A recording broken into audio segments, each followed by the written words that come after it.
你衣服没穿好，我来帮你。 hello everyone, welcome back to the real sister show. और आज की वीडियो होने वाली है चाइनीज ड्रामास के लिए और चाइनीज ड्रामा फैंस के लिए। और ये काफी एक्साइटिंग होने वाली है क्योंकि हम बात करने वाले हैं 3 अपकमिंग या फिर जो आ चुके हैं जून के 2026 के ड्रामास के बारे में। और ये बहुत ही ज्यादा है। तो तीनों ड्रामा जिसके हम ब्रेक डाउन करेंगे वो है ashes to crown, the first jasmine and the love has fire. और मेरे हिसाब से सबने तीनों सुन रखे। तो इस वीडियो में हम हर ड्रामा का ब्रेक डाउन करेंगे, जेनरा, कास्ट, स्टोरी, एक्सपेक्टेशन क्या है हमारी, गुड पॉइंट, बैड पॉइंट, और एंड में अपनी पर्सनल रेटिंग के साथ इसे एंड करने वाले। तो अगर तुमने अभी तक मेरे को सब्सक्राइब नहीं करा है और तुम मेरे चैनल पे न्यू हो तो आइए जी, वेलकम है आपका, सब्सक्राइब कर दीजिए और इस जर्नी में बने रहिए। और तो without wasting time, like, comment, subscribe तो तुमने कर ही दिया होगा। तो शुरू करते हैं ashes to crown.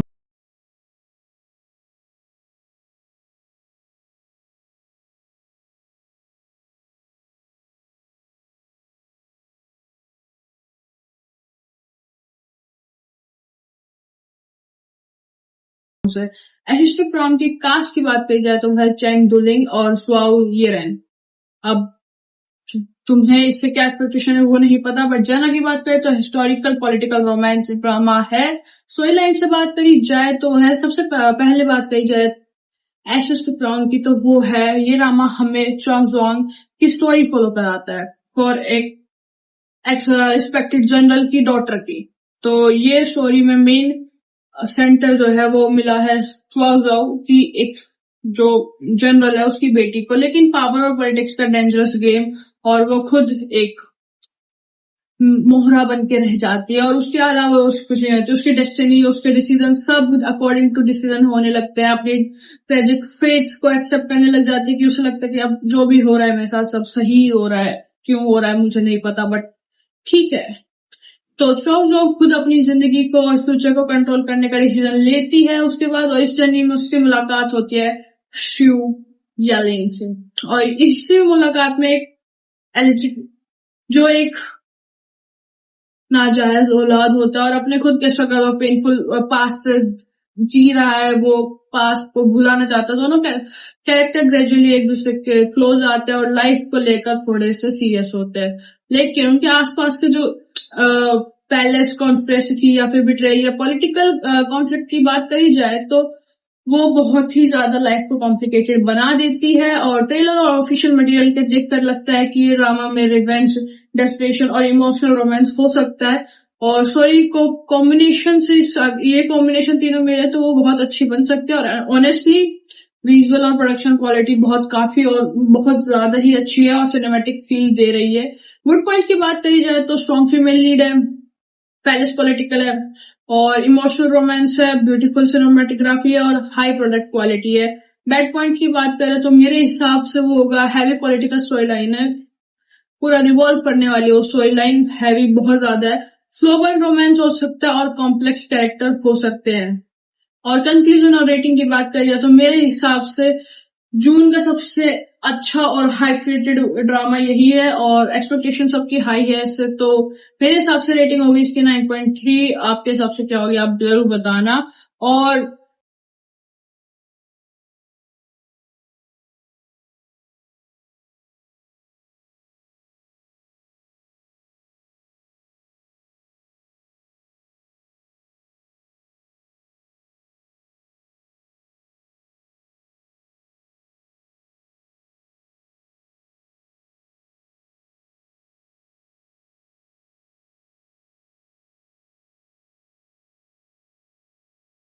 Second drama की बात करें तो वो है the first jasmine and cast की बात करें तो बायलू और शेंग ली। और जेनर की बात करें तो हिस्टोरिकल रोमांस, रिवेंज और फैमिली ड्रामा है और सब देख सकते हैं इसे। पहली बात तो अब बात करते हैं द फर्स्ट जैस्मिन की। तो स्टोरी ही पे अराउंड रिवॉल्व करती है और जो फैमिली की सबसे एल्डर डॉटर होती है, सारे तामझाम के बाद उसकी शादी प्रिंस मोशियो से हो जाती है, मतलब हो सकती क्या हो जाती है। और जिसके रेजिडेंशियल और रेपुटेशन दोनों ही डाउनफॉल का सामना कर रहे रहते हैं। मतलब शादी भी किससे होती है जिसकी पहले ही किस्मत फूटी पड़ी है। बाहर से ये एक काम और एलिगेंट वुमेन है लेकिन अंदर ही अंदर उसके पास एक हिडन मिशन है, और पास में जिन लोगों से उसकी फैमिली ने और लीनिएज को डिस्ट्रॉय करने की कोशिश करी है, उन सबके वो क्वाइटली प्लान बनाती है। दूसरी तरफ प्रिंस मोशियो जो है, जो अपने खुद के सीक्रेट और स्ट्रगल से साथ जी रहे हैं, उनको कोई लेना देना नहीं है उनकी बीवी क्या कर रही है इस वक्त। धीरे धीरे दोनों के बीच में ट्रस्ट और कंपेनियन डेवलप होता है, और वहीं से रिलेशनशिप स्टार्ट होती है और एक इमोशनल रोमांस में ट्रांसफॉर्म होता है। ट्रेलर से लगता है हमें कि ठीक है, एक लव स्टोरी नहीं है, बट इसमें रिवेंज, लॉयल्टी, फैमिली ड्रामा और फैमिली ऑनर जैसे थीम्स भी इक्वली इम्पोर्टेंट हैं। और बाइलो और शेनली की केमिस्ट्री ऑलरेडी फैंस के बीच में काफी हाई क्रिएट कर चुकी है, तो सबकी एक्सपेक्टेशन इससे हाई है। और गुड पॉइंट की बात करें तो पावरफुल फीमेल लीड है, इमोशनल केमिस्ट्री है, रिवेंज एलिमेंट है, स्ट्रॉन्ग इमोशनल डेप्थ और गॉर्जियस कॉस्ट्यूम और विजुअल है। बैड पॉइंट की बात करें तो वही फैमिली हिस्टोरिकल ट्रूप्स है, स्लो पेसिंग है और हैवी इमोशनल स्टोरी लाइन है। मुझे पर्सनली लीड का पेयर बहुत पसंद है और रिवेंज एंगल काफी सीरियस और प्रॉमिसिंग लग रहा है, और इसकी रेटिंग 9.2 दूंगी मैं, अगर मेरे को देना है तो 10 में से। बट किसी को अगर कोई मेरे इंस्टा पे फॉलो नहीं करता तो उसके लिए मैं बता दूं कि मैं इस सीरीज का इस ड्रामे का रिएक्शन वीडियो लाऊंगी हर सैटरडे को, तो अगर आप मेरे को फॉलो नहीं करते तो आप कर सकते हो। और विदाउट वेस्टिंग टाइम वापस चलते हैं अपनी स्टोरी, लास्ट स्टोरी पे। लव है于总，从今天起你就是我的特别助理，前特助。到，这又不是学校，你到什么到？我回来啦，一会儿奖励一下。原来你喜欢这个，就按你喜欢的来，亲爱的。不好意思，不好意思。फायरवर्क पे, और इसके कास्ट है टेन जियोशी और वैन शूरेन। जनर की बात करें तो मॉडर्न रोमांस है, वर्क प्लेस और स्लाइस ऑफ लाइफ ड्रामा है। और स्टोरी लाइन की बात करें तो बात करते हैं लव हैज फायरवर्क की, तो ये एक मॉडर्न रोमांस है। अभी जो हमने दो पहले बात करी है वो थे हिस्टोरिकल रोमांस, ये मॉडर्न रोमांस है जो रियलिस्टिक इमोशन, एवरीडे स्ट्रगल पे बात कर रहे हैं और हाईलाइट करते हैं। तो स्टोरी जो है वो शोफी के अराउंड रिवॉल्व करती है, जो एक hard working investment banker employed है। उसकी लाइफ परफेक्टली प्लान है, उससे कोई दिक्कत नहीं है, उसे अपने फ्यूचर को लेकर बहुत कॉन्फिडेंस है, उसे नहीं है कोई दिक्कत। बट सब कुछ चेंज हो जाता है जब उसकी पियोन से अनएक्सपेक्टेडली उसे छोड़ देती है।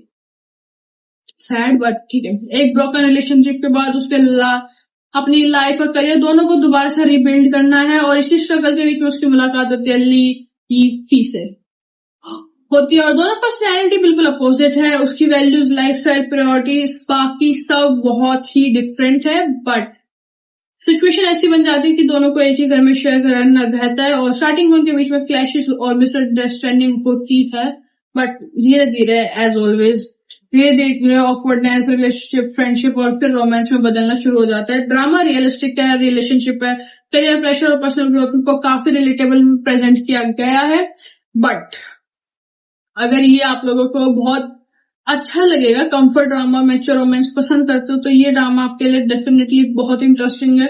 गुड पॉइंट बात करें तो मैच्योर रोमांस है, नो क्रिंजी टाइप में, क्रिंज या क्लिंजी जो भी है नहीं है। मैच्योर रोमांस है, स्ट्रॉन्ग केमिस्ट्री है और रिलेटेबल स्टोरी और वर्क प्लेस सेटिंग है, फीलिंग गुड एटमोस्फेयर है, पूरा आप चिल मूड में देख सकते हो। और बैड पॉइंट की बात करें तो प्रेडिक्टेबल स्टोरी लाइन है कि हाँ पहले एनिमी है फिर वो, तो ऐसे सबको पता ही है। और less intense compare to historical drama, मतलब उधर जितना उनका बेस है उधर इधर नहीं है, वो लाइट ड्रामा है और slow pacing for some viewers. और मेरे हिसाब से ये ड्रामा कंफर्ट वॉच बन सकता है, कंफर्ट वॉच वाइब दे सकता है।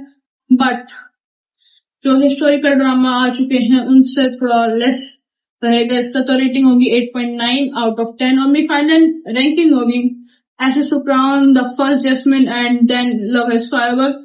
और इसी के साथ हमारे तीनों ड्रामास की रिव्यू खत्म होती है। और मैंने कोई स्पॉइलर ऐसा दिया नहीं है तुम लोगों को, तो तुम जाके देखो और मुझे बताना कमेंट में कि तुम्हें सबसे ज्यादा अच्छा कौन सा लगा। तो आप किस ड्रामा का वेट करो, और अगर आपको पसंद आया तो लाइक, कमेंट, शेयर, सब्सक्राइब करना मत भूलना। मैं मिलूंगी नेक्स्ट ड्रामा रिव्यू के साथ। Until then take care, keep watching good dramas.